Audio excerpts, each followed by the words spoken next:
Olá, tudo bem? Sejam bem-vindos ao primeiro podcast do nosso canal #Construção.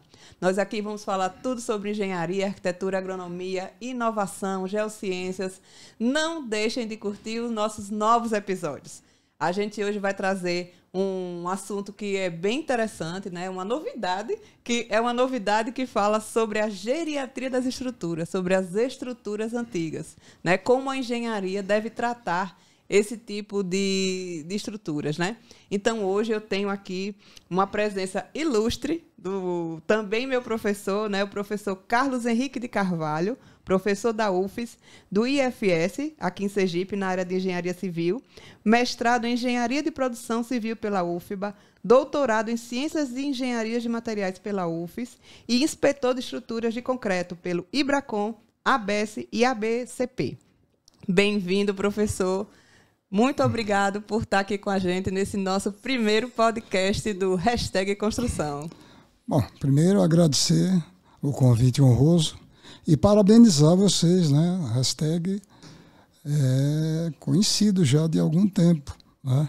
Eu não sabia que vocês estavam liderando esse tipo de trabalho que é muito importante para o desenvolvimento da nossa engenharia. Exatamente, para difundir, né, a informação, né? O que está acontecendo, sugestões, abrir discussão para opiniões, como vocês estão fazendo agora. Exatamente. Parabéns, belo trabalho. E o mais importante, né? Eu preciso que todo mundo, para ajudar a gente, curta, comente e compartilhe esse vídeo. Mande nos seus grupos de engenharia do WhatsApp.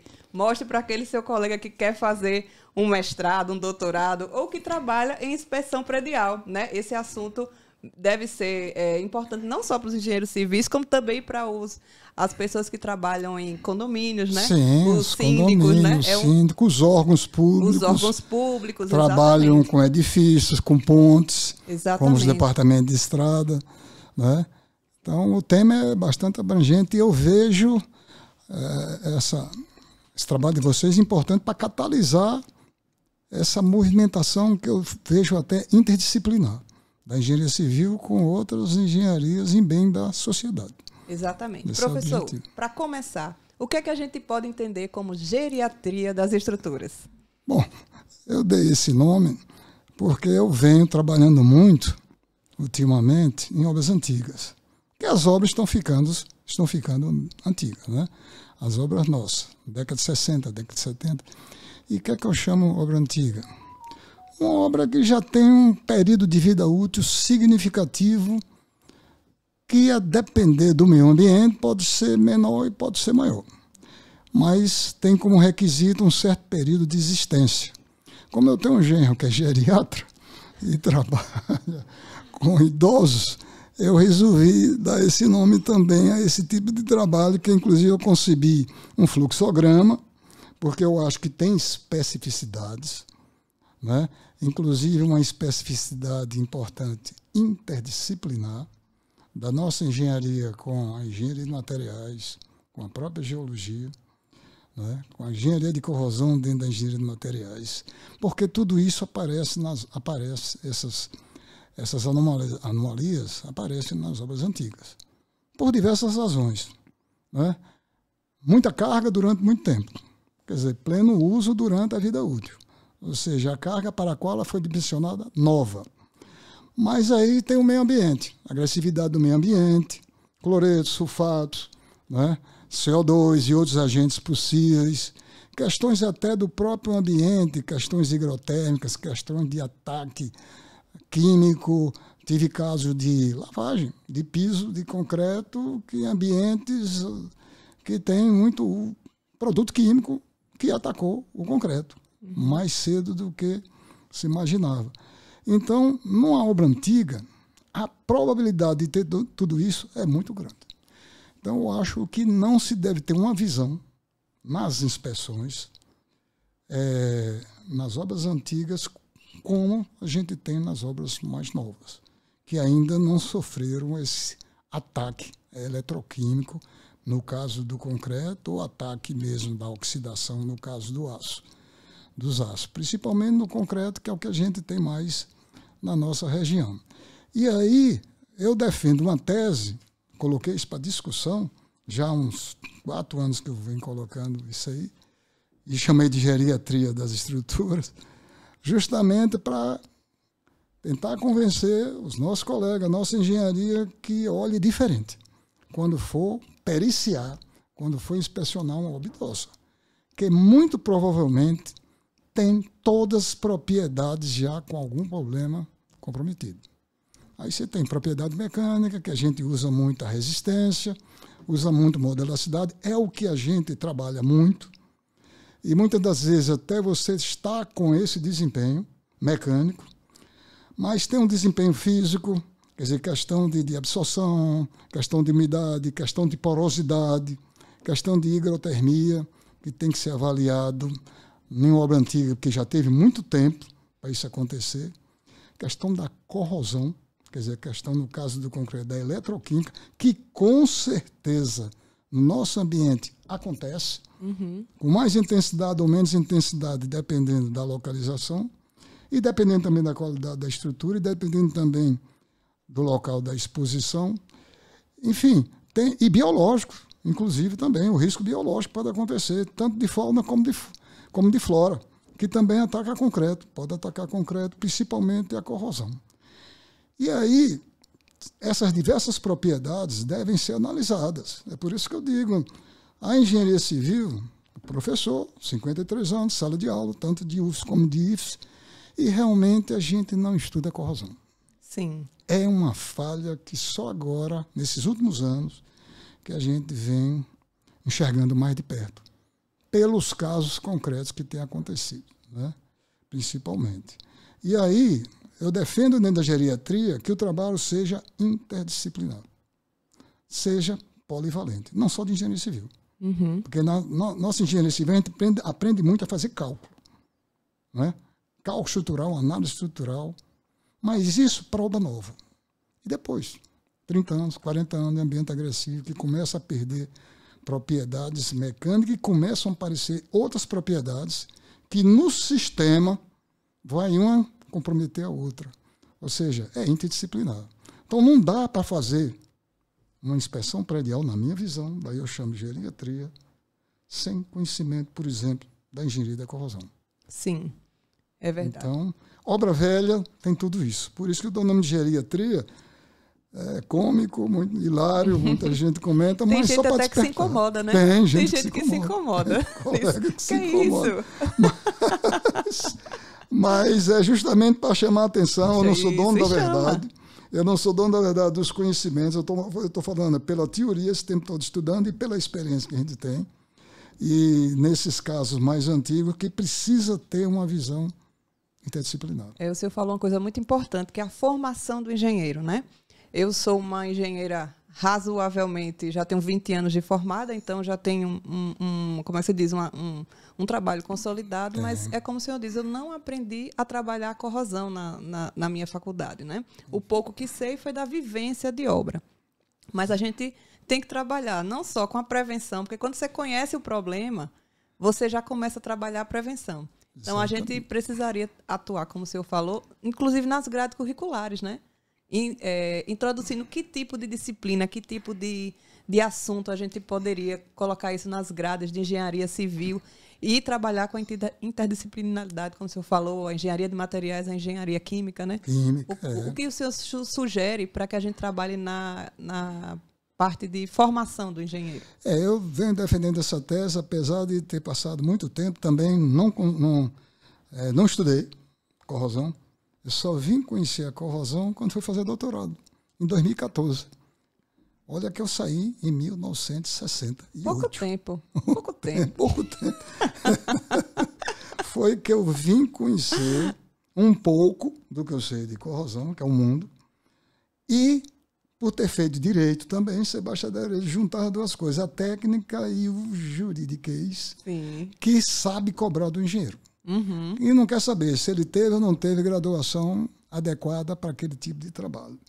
E aí que me despertou, puxa, é o maior risco na minha avaliação, corrosão.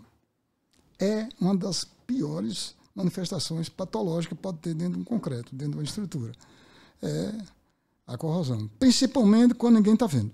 Quando está fissurada por fora, qualquer leigo vê. O problema é quando não está e já está corroído. e pode gerar problema. Casos concretos já aconteceram aí. E aí me criou aquele temor. Meu doutorado foi em cima de ensaios não destrutivos, visando corrosão em estruturas, junto também com uma especialização que eu fiz de inspeção e o trabalho que a gente faz no pericial, e o direito, que a gente assume muita responsabilidade jurídica, quer queira, quer não, mas essa é uma realidade que a gente profissional tem e que precisa ter ações concretas e eu diria de ontem. Né? Uma primeira ação seria as próprias graduações repensarem o que você falou aí.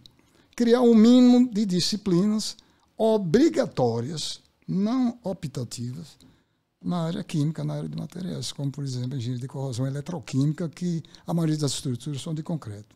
Né? Começaria pela graduação, depois viria o resto. Inclusive, uma ideia que a gente lançou também de fazer uma residência tecnológica interdisciplinar. Mas você tem toda a razão. As escolas de engenharia, poucas agora, que já começam a, no seu projeto pedagógico, colocar carreira de química. Você sabe que engenheiro foge de química.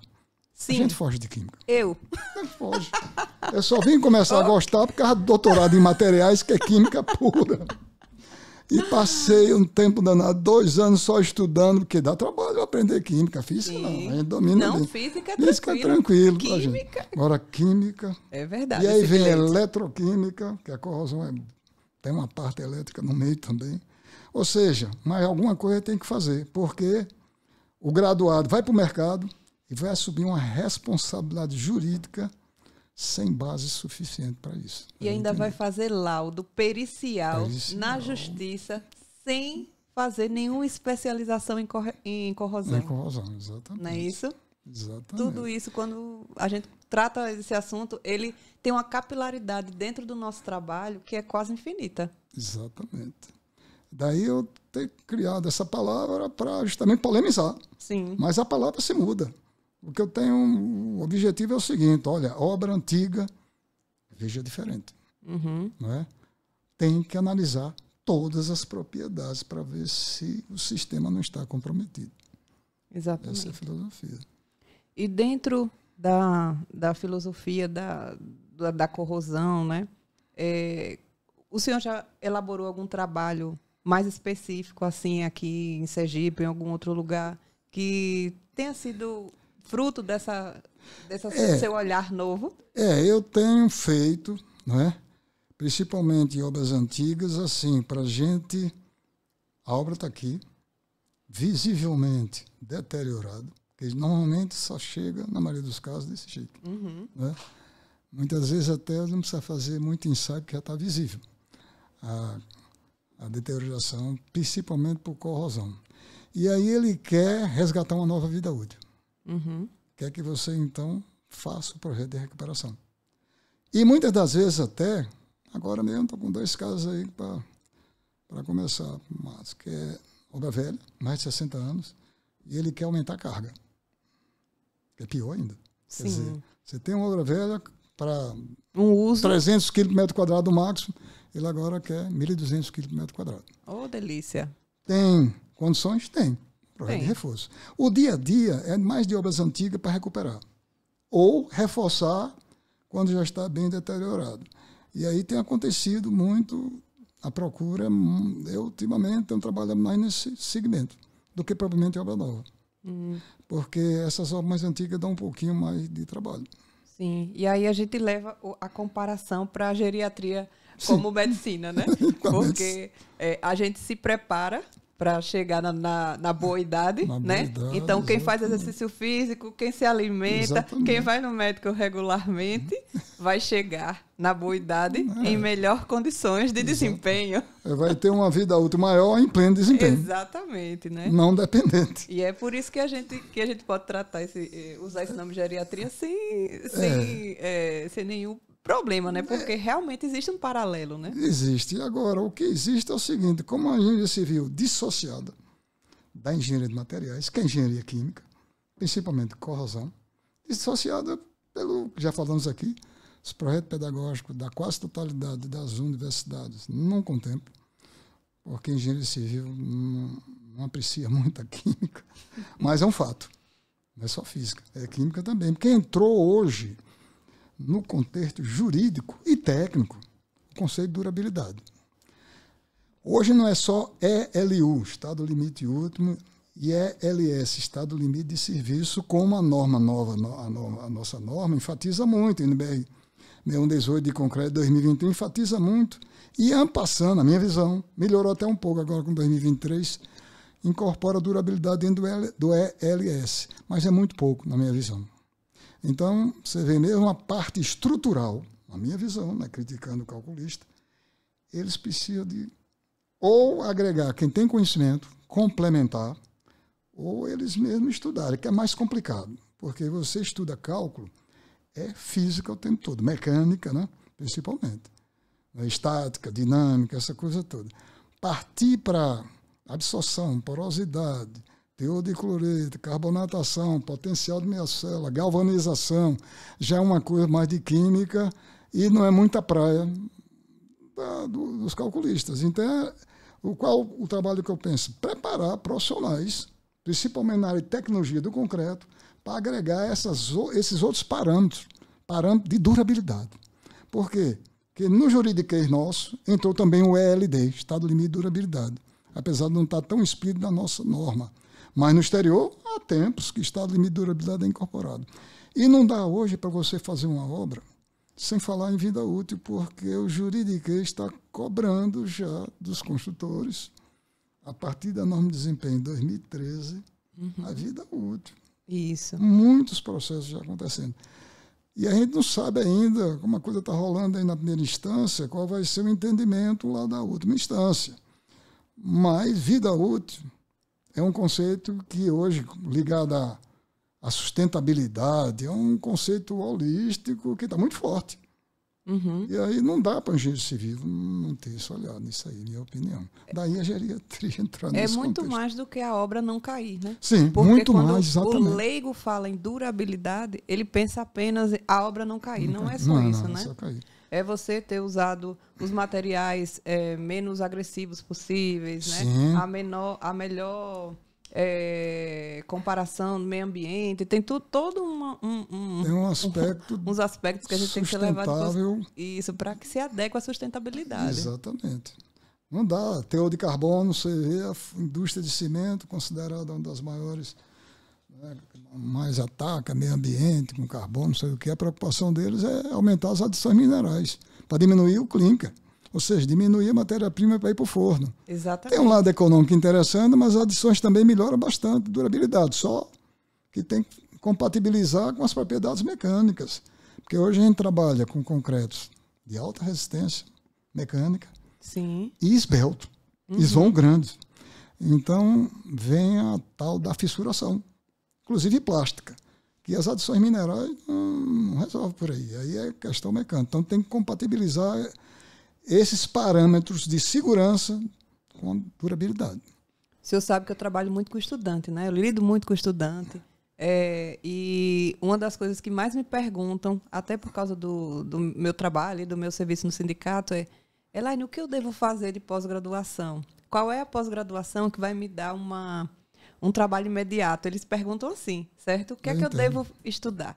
Se eu estou me formando hoje e quero trabalhar com obras mais antigas, certo? Qual seria o caminho de especialização para um profissional? Olha, eu defendo, como já está acontecendo agora na Universidade Estadual do Paraná, residência tecnológica. No caso específico, eu tenho até um projeto pedagógico pronto para residência tecnológica na parte de estruturas, englobando todas as estruturas, inclusive as estruturas antigas, para dar conhecimento a um profissional dele ser inspetor, tanto de obra nova como obra de prazo médio e obra antiga. Ou seja, ele tem que fazer uma residência ou uma especialização que tangencie nesses conhecimentos aí de patologia, de estruturas. Então, por que eu digo isso? Porque o mercado de inspeção, eu estou achando ele muito aquecido. Porque o desenvolvimento legislativo, a própria consciência de muitos proprietários, né? Ou seja, melhorou muito, eu acho. E eu tenho alguns alunos que vivem trabalhando nesse setor aí. Então, é um setor que depende só dele.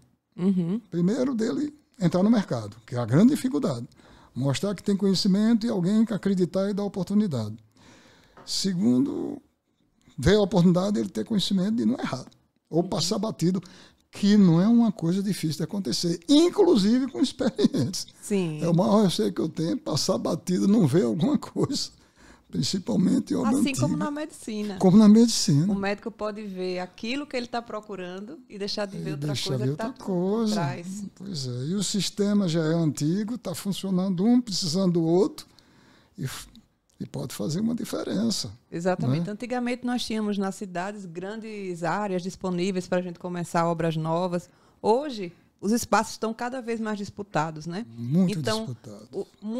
Muitos prédios são reaproveitados, são dados outros usos. E aí começa a entrar também essa questão de você avaliar os prédios existentes para novos usos, como o senhor falou. Você tocou bem. O conceito do retrofit é uma realidade sustentável. Sustentável, exatamente. Você vê em Recife mesmo, ali no Recife Antigo, aquela empresa grande de lá, ela transformou silos com mais de 100 anos em prédios, em apartamentos populares para aquela região e tal. Não dá para fazer um retrofit, como eles fizeram, ou estão terminando, sem ter uma avaliação das propriedades que existem hoje lá naquele concreto de 100 anos, que não é igual ao concreto quando foi feito. É verdade. Daí eu defendo essa tese que hoje retrofits, Recife, São Paulo, muito, é uma realidade. Por exemplo, eu defendo aqui a tese. Aquele prédio aqui do INSS, na rodoviária, é um prédio super bom para retrofit. A estrutura dele e tal, dá para recuperar e transformar em apartamentos. Hotel Palace, não é para pensar em demolir. Demolir hoje é o último rasgo, vamos dizer assim, o último pensamento, porque fere todos quantos conceitos que existem aí, além da parte econômica. Então, aquele ali da Rua de Capela, tem uma série de prédios aqui que precisa a atenção dos governos aí de voltar e aplicar o que você colocou, esse conceito do retrofit. Todas as capitais. Todas elas vivem isso, né? Essa necessidade, principalmente nos centros, né? Exatamente. Os centros das cidades têm muitos prédios que podem receber, e aí eles estão sem medo de errar. 90% dos prédios estão na condição que a gente está falando agora. Exatamente. Né?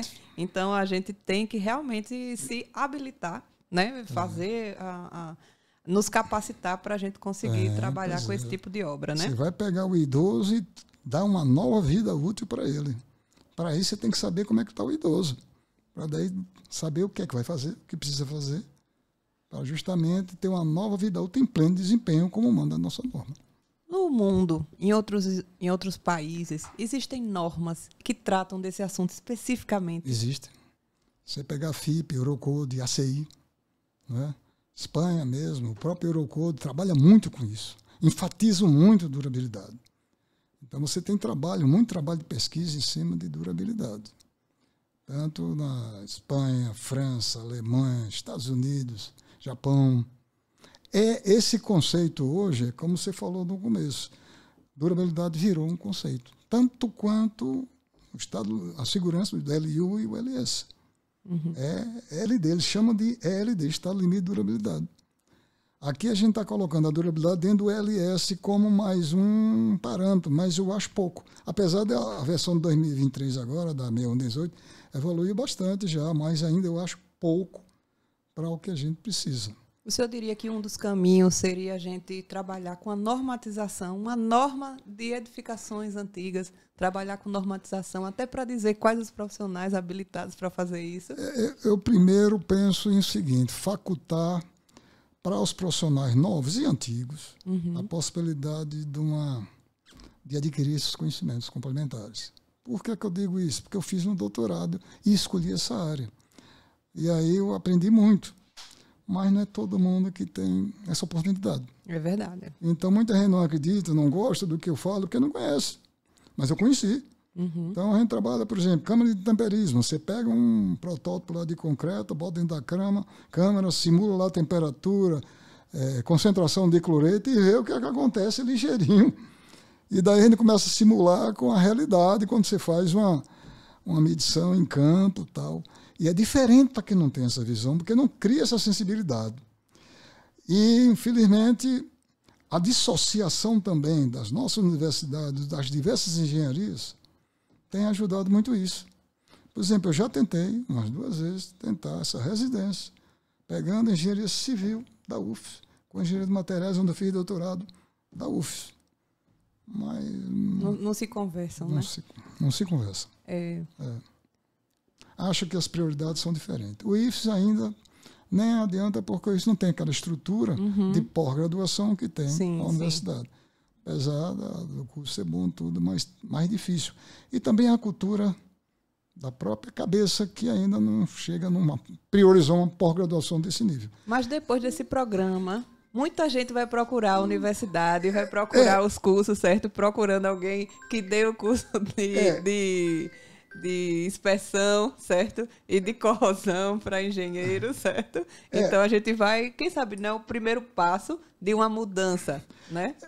Eu tenho, por exemplo, já tentei e cansei de sensibilizar o CREA. Desde a época de Jorge Silveira, quando era candidato. Jorge, eu vou votar em você, agora você se comprometa. Isso na live. Eu sou testemunha. Dei nada. Sempre diga a ele, não saiu nada. Né? Dilson agora se animou, tal, fez uma palestra na ABES e tal. Ou seja, se o sistema, né, pode ser até que eles aqui queiram, mas se o sistema em Brasília não sensibiliza, é difícil. O sistema é todo engessado, né? O sistema tem um gesso dele. Tem. Mas, tipo, o sistema poderia gerar uma certificação. Sim, fazer um curso e uma certificação. Isso aí ele pode fazer. Pode. E não é difícil, não é caro. Não. A mútua tem dinheiro. Isso dá para fazer. E não seria uma certificação. A gente não quer não tomaria o lugar das universidades, não. Seria uma coisa bem complementar mesmo, assim como profissional. Todos os CREAs não fazem. CREA capacita, CREA qualifica, faz um monte de curso, né? E sai um certificado de conclusão emitido pelo CREA. Então não é impossível, né? Teria como fazer.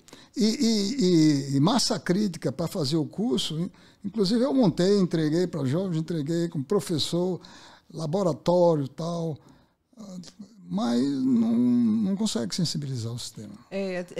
Tem que ser uma coisa de cima para baixo, né? A gente tem que pegar os cabeças e trazer, porque de baixo para cima, a gente formiguinha aqui, menor estado do país, é um pouco mais difícil. Então eu até cansei. Eu estou agradecendo a vocês de estar ressuscitando para esse tema comigo, porque eu já cansei de falar isso e não dá em nada. Não, vai dar. Esse vídeo pode ser assistido por muita gente, inclusive do sistema. Quem sabe um conselheiro federal assiste, leva isso para plenário. Você tem uma ideia. Chegou ano passado, nós fizemos um trabalho até lá em Maceió, no hotel, lá em Maceió, que usa laje nevourada. Hotel já antigo. Mas precisava ver o estado da laje. Laje nevourada. Em ambiente agressivo. Aquela nevourazinha de 8 centímetros, com cobrimento quase nenhum. Aquilo devia ser até repensado pela própria engenharia, por causa do aspecto de durabilidade e pela dificuldade depois, para você fazer uma interdição, para fazer um reforço, para fazer uma recuperação, não é fácil. Foi preciso uma queda de um trecho de uma laje em cima da cama de um hóspede, só que o hóspede tinha acabado de sair. Meu Deus! Para interditar boa parte do hotel para substituir a laje. A laje já estava economicamente, substituir seria melhor. Né? Mas eu estou dizendo o seguinte, obra velha, obra antiga, vulnerável, e que faltou a gestão da manutenção, que é a nossa, outro grande pegado nosso que eu falo é gestão, a cultura da manutenção. Não só o setor público, privado também. É o nosso próximo ponto. Antes disso, eu quero lembrar para vocês para comentar, curtir e compartilhar esse nosso vídeo, certo?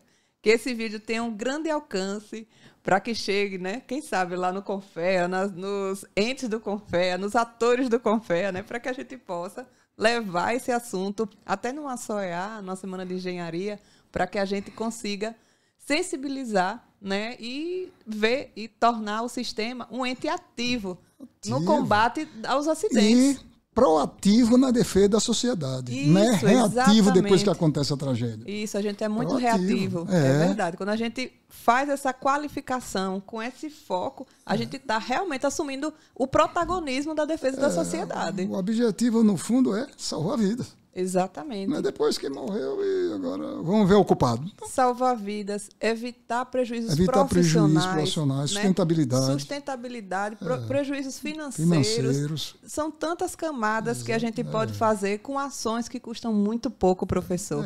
E você vê que a medicina, o pessoal se especializa nas residências.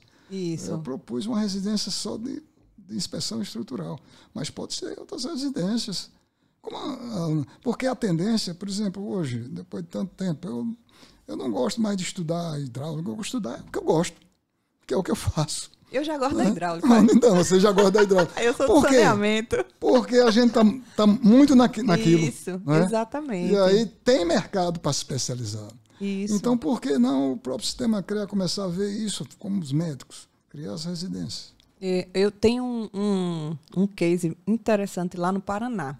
O governo do Paraná está fazendo uma residência em obras públicas. Ele está bancando engenheiros recém-formados, só que com um tutor, né, para trabalhar nas prefeituras que têm poucos engenheiros ou que não tem engenheiro, entendeu? Entendi. Então, Boa ideia. só que para o cara ir lá, ele faz um curso de pós-graduação pago pelo governo, entendeu? Ele é capacitado, tem uma bolsa e presta serviços nas prefeituras. E Itaipu, que é uma empresa particular, né? Ela tem a obrigação de fazer de gastar uma certa quantidade de dinheiro com ações desse tipo, vai fazer a mesma coisa, ela vai bancar engenheiros para trabalhar nos interiores do Paraná. Entendeu? Então tem como. Aqui nós temos grandes empresas, né? Que poderiam entrar como parceiras do CREA ou das universidades para fazer esse sistema. Eu não entendo por que não existe essa vontade política do sistema. Porque aí é uma vontade política para começar a fazer isso, porque para fazer é fácil. Não vejo a dificuldade. Inclusive, como você falou, a financeira também se viabiliza. Eu não sei. Mas aí é a minha opinião. Bem, mas aí a gente tem que trabalhar, né? A gente tem que fazer a nossa parte para o trabalho de vocês já é nesse sentido exatamente, também. Trazer o assunto, conversar com as pessoas, né? Conversar com os candidatos nas próximas eleições. Olha, meu filho, vem aqui. Colocar em debate, né? Exatamente. Não somos donos da verdade, mas a discussão está aberta. Exatamente. Eu sempre digo o seguinte, eu não sou dono da verdade. Agora, eu só aceito o argumento quando me convence. Se me convencer, aí eu digo, eu estava errado, eu aceito. Agora, sem convencer, não dá. Eu fico defendendo a tese que eu tenho. Professor, agora a gente queria, trazendo, né, já esse assunto que a gente veio numa linha de pensamento para chegar justamente num caso específico e verídico que aconteceu há pouquíssimo tempo, né? Que foi o desabamento dos prédios lá em Miami. Aí eu queria que o senhor falasse um pouco sobre esse assunto, porque eu sei que o senhor estudou bastante, que o senhor se aprofundou nos laudos, né? E eu queria que você trouxesse para a gente o que foi que aconteceu. A gente vai tentar colocar algumas imagens aqui, se der, durante a sua fala, mas aí o senhor pode... 2021, né, junho, não lembro o dia, houve aquele desabamento, né, daqueles prédios do condomínio Champlain Tower Sul, Flórida, Miami, né, que matou 98 pessoas. 98 pessoas literalmente esmagadas com, eu até digo, como pastel, porque é laje plana. Ixi. Sem a mínima condição de correr para um buraco, porque não tinha buraco, que era uma laje em cima da outra. E aí eu venho acompanhando, porque existe um órgão lá, o NIST, que demora a fazer o laudo, porque eles, fruto desses estudos, eles criam novas normas, né? Então teve um workshop dos resultados já bem avançados no ano passado, que eu venho sempre acompanhando para estudar, porque é um local de aprendizagem. Por quê? Estrutura de concreto, ambiente agressivo de cloreto, né?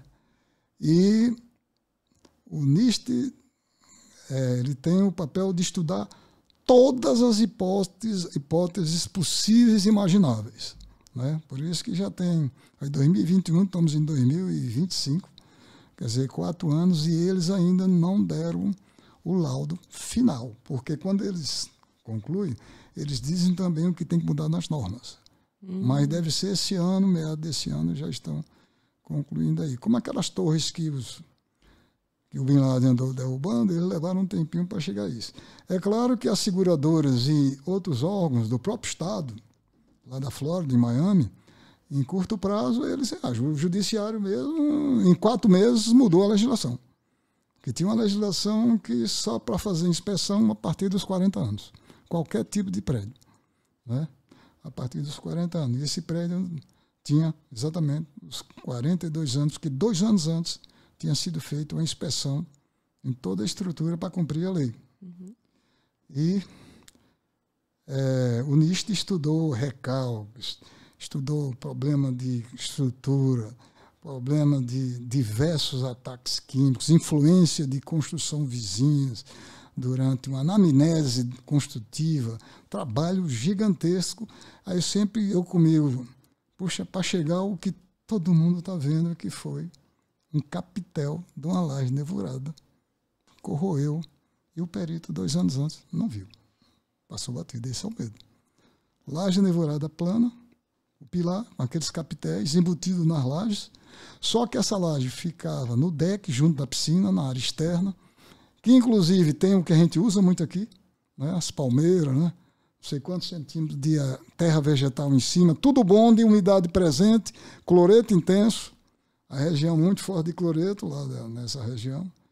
E para ver a corrosão do capitel, por baixo viria manchas, umidade. Mas fissura mesmo, teria que tirar piso em cima. Difícil também. Mas tal negócio. Eu não sei se fosse uma inspeção interdisciplinar, quer dizer, de um camarada que tem estrutura e tem corrosão na cabeça e tem tudo, se talvez ele não tivesse detectado esse grau de risco nesses capitéis, que hoje, no ano passado, o próprio NIST já chega à conclusão como a hipótese mais provável. Né? Uma segunda hipótese, que já minimizaram a questão de recalque, mas pelo tempo e pelas medições que fizeram tudo nesse tempo todo, só não fizeram dizer. O nexo causal principal foi corrosão nos capitéis. Possivelmente deve sair por esse ano. E a corrosão nos capitéis foi que ele fez, como tinha um sistema integrado com os prédios, quer dizer, não tinha junta, era tudo integrado, aí carregou os consolos, os capitéis, e houve um colapso progressivo. Aquela estrutura toda interligada. Aqui a gente usa junta, afasta e tal, porque cai um pedaço, o outro fica em pé. Lá a estrutura foi nessa concepção, que serve também para justamente analisar. Laje plana é um sistema estrutural confiável? Nós temos aqui a nossa Ponte Imperador, tem mais de 100 anos, é uma laje plana. Não tem problema nenhum. O problema de laje plana é questão da manutenção. Laje plana, aqui em Aracaju, quem é que vai fazer hoje um prédio e não vai laje nivelada? Né? Ganha um andar. Na maioria dos locais aqui a gente ganha mais um andar por causa do gabarito. Então você tem capitéis embutidos. E aí a gente não tinha muita experiência nisso aí, de estar monitorando isso. E o capitel tem muito ferro ali, tem uma densidade de armadura muito grande. E ali, você sabe, com umidade, com corrosão, com um ataque agressivo, tudo a coisa acontece. Então, numa obra idosa, por exemplo, num sistema estrutural que use laje plana ou laje nevurada, é um local que qualquer perito tem que levar a sério. E veja todos os capitéis, né? Amostragens não. Porque esse exemplo de Miami, o camarada fez algumas amostragens. Né? Eu digo por quê? Porque foi um laudo numa empresa grande 2 anos antes. E, coitado, foi para o bolo jurídico. E lá a diferença do nosso judiciário para aqui, que a coisa lá com 4 meses, 1 ano, o cara já está condenado. Vai logo para um juiz, é um negócio danado. Né? É tanto que até uma lei foi para o Congresso, dentro dessa consequência desse desabamento do Champlain, e com 98 óbitos que constrangeu, não só os Estados Unidos, como o mundo inteiro que acompanhou, 98 pessoas. Não é fácil. E aí o próprio Congresso criando uma lei obrigando a certificar tanto o profissional, estruturalista, com a corrosão, como também o executor. Perfeito. Entendeu? E uma lei e tal, visando o quê? O que é que diz o deputado lá que colocou lá? Salvar vidas. Exatamente. Agir isso aí. Então, o próprio Estados Unidos, que eu pensava que estivesse num estágio mais tecnológico, preventivo, melhor do que a gente, foi uma decepção, porque, primeiro, 40 anos. Segundo, 600 mil pontos, pelas estatísticas. Mais de 30% em condições de interdição, de tráfego. E a maioria trafegando. Quer dizer, parecido muito com a gente que, no fundo, gera recursos. Só que lá tem normas, né, mais profundas, mas não tem muita norma de recuperação nessa área de patologia, tem poucas normas. Tá? Agora, com as práticas do IBRACON, que começam alguns ensaios, mas o que eu uso muito é a norma europeia, a 1504, porque a gente não tem, e fica aquele negócio para você saber o que está acontecendo. Uhum. Então, lá eles têm um sistema normativo forte, mas também tem as falhas que nós temos por razões econômicas também. Alguns bilhões de dólares para recuperar as pontes. E quando aconteceu isso, também houve uma providência de liberar não sei quantos bilhões para recuperar as pontes. Quer dizer, parecido com a nossa filosofia. Engenheiro sofre em qualquer lugar, qualquer então lugar. Já percebi. Exatamente. E aí, quer dizer, esse caso foi emblemático, porque constrangeu o mundo inteiro. Sim. Né, que muita gente morreu. E a legislação se mudou rapidamente lá. Então, hoje, com 20 anos, o cara vai fazer inspeção e tal.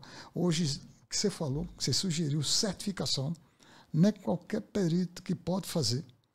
Ele vai ser certificado por uma entidade tipo NIST e tal, com universidade, curso, um sistema desse, né? Para ele ter a teoria, ter a prática da teoria para poder fazer, e o executor também. A mais interessante que eu achei foi a empresa de recuperação ser obrigada a ser certificada. Perfeito. Em muitos países já tem a legislação, mas lá saindo do Congresso, mas fruto dessa tragédia aí do Champlain, lá em Miami. É, porque hoje, na própria justiça brasileira, você tira o CREA hoje, amanhã você pode ser perito. Na justiça brasileira, basta você se inscrever lá, mostrar que você é engenheiro e você é um perito judicial. Entendeu? E aí você, numa primeira... Obviamente que os juízes analisam, né, os currículos antes de chamar. Mas ele não tem nenhuma restrição para se habilitar a ser perito. E aí pode cair num caso de corrosão como esse e a pessoa não saber nem como olhar. Né? Porque você saber o que falar já é difícil, mas muita gente não sabe nem o que olhar. Eu acho até, por exemplo, o próprio calculista, para projetar reforço, ele precisa saber o que está lá.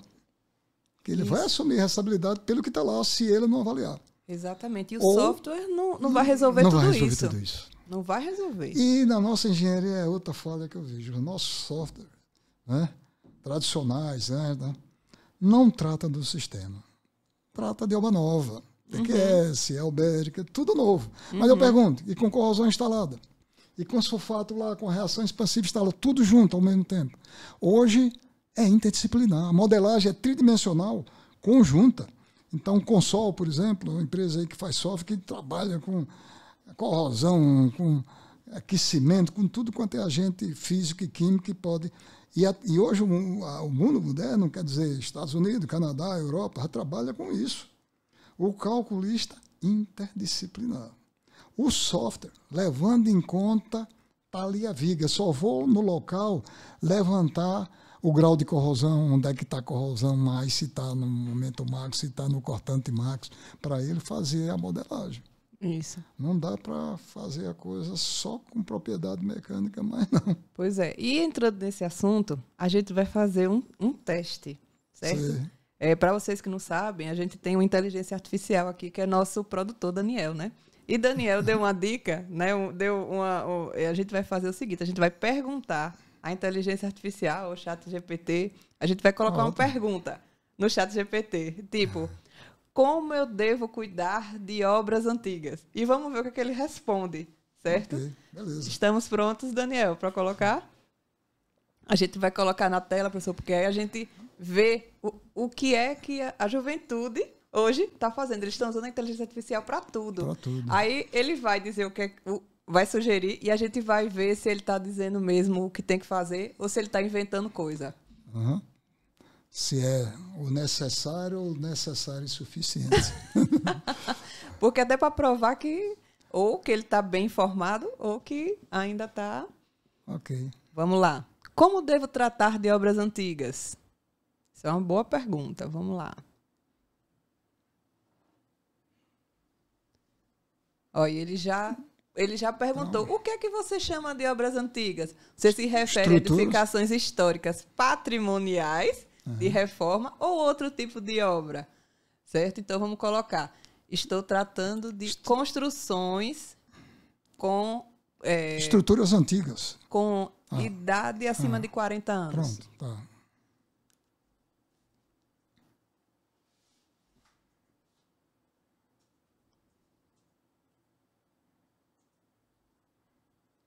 Armado. Muito bem. Isso aí, perfeito. Beleza.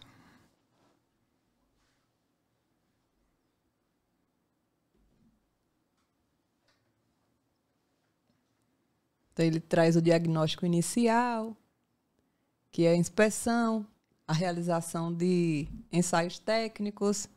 Aí ele traz algumas patologias. Pode descer um pouquinho para a gente ver o resto da resposta.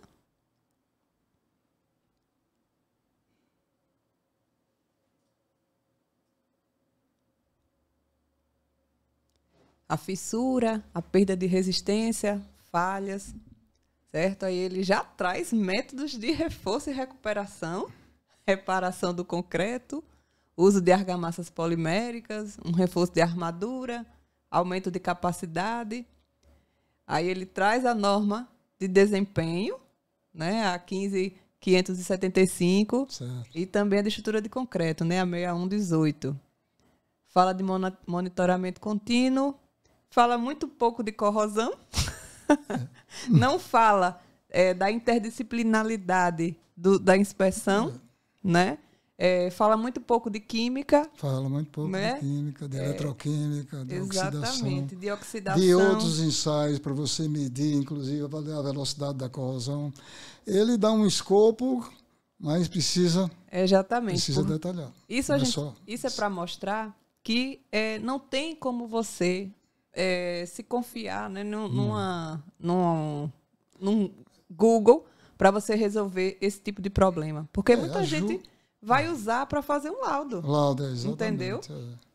Eu estou fazendo uma especialização de IA, engenharia de arquitetura, na escola aí, e eu sempre bato essa tecla. Como ferramenta, excelente. Não é? Pegar o Dyno, pegar o Revit com o Dyno, tá fazendo estudo de viabilidade, é uma velocidade danada. Mas a cabeça não substitui ainda não. Exatamente, ele não vai... Ferramenta. Exatamente, ele nunca vai falar do clima, do lugar onde você está trabalhando, da salinidade do ar. Os né? diversos parâmetros, as diversas variáveis, você falou mesmo, clima, umidade, questão de porosidade, questão de outros agentes químicos que podem ocorrer, questão de limite de concentração, ele dá o panorama, mas o detalhe bem ampassando. Isso mesmo. Professor, vamos finalizando. Muito obrigado por essa aula. Não, prazer. Né? Foi meu. A gente já tinha conversado um pouco sobre o assunto, mas hoje a gente conseguiu se aprofundar um pouco mais, né? E eu tenho certeza que esse vídeo vai ser informativo. Eu vou, inclusive, mandar para meus amigos professores da UFES e do IFES. Né? E peça para fazer análise crítica do que foi comentado. Exatamente. Eu não sou dono da verdade agora, eu quero ser convencido. Exatamente. Inclusive você que tem alguma opinião sobre esse assunto ou que quer saber mais, se você tiver alguma pergunta para o professor Carlos, comente nosso vídeo, certo? Mande sua sugestão também sobre esse assunto ou qualquer outra pauta que você queira, tá? Para que a gente possa difundir, né? E melhorar o debate também, né? Quanto mais gente falando sobre esse assunto, maior vai ser a probabilidade da gente melhorar a nossa profissão. Eu vejo esse trabalho de vocês um trabalho muito importante de catalisar a sensibilização, principalmente nas graduações. Isso. Despertar, digo, o mercado está precisando disso. Porque muitas vezes a gente, professor, está fora da realidade. Se é só pesquisador tal, tem isso também. E esse trabalho de vocês é importante de levar o que é que a sociedade está vivendo para se refletir.